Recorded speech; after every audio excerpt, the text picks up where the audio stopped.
গণভোট এবং অন্তর্বর্তীকালীন সরকারের মাধ্যমে নির্বাচন সংবিধানেও নাই, আরপিওতেও নাই।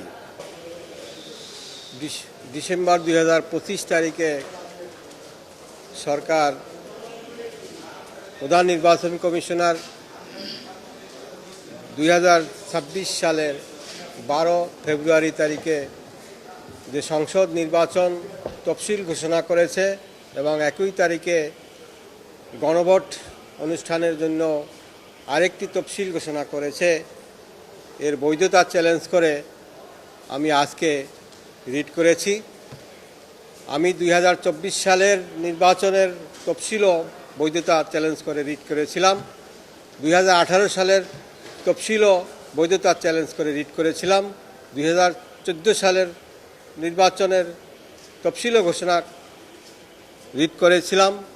আজকে 2026 সালের সংসদ নির্বাচন এবং গণভোট নির্বাচন একই দিনে, এর বৈধতা চ্যালেঞ্জ করে আজকে রিট করেছি এবং এই দুটি তফসিল কেন অবৈধ ঘোষণা করা হবে না এই মর্মে আদেশ চেয়েছি এবং রুল নিষ্পত্তি না হওয়া পর্যন্ত এই গণভোট এবং সংসদ নির্বাচনের তফসিল স্থগিত চেয়েও রিট করেছি।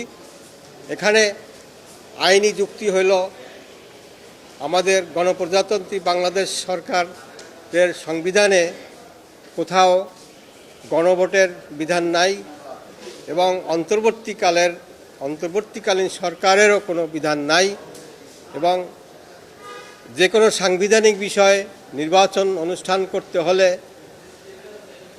সংবিধানে থাকতে হবে এবং রিপ্রেজেন্টেশন পিপলস অর্ডার 1972 যেটা আরপিও, সেখানেও থাকতে হবে। কিন্তু গণভোট এবং অন্তর্বর্তীকালীন সরকারের মাধ্যমে নির্বাচন সংবিধানেও নাই, আরপিওতেও নাই। একমাত্র নির্বাচিত সরকার বা তত্ত্বাবধায়ক সরকার ব্যতীত সংসদ নির্বাচন পরিচালনা করতে পারে না।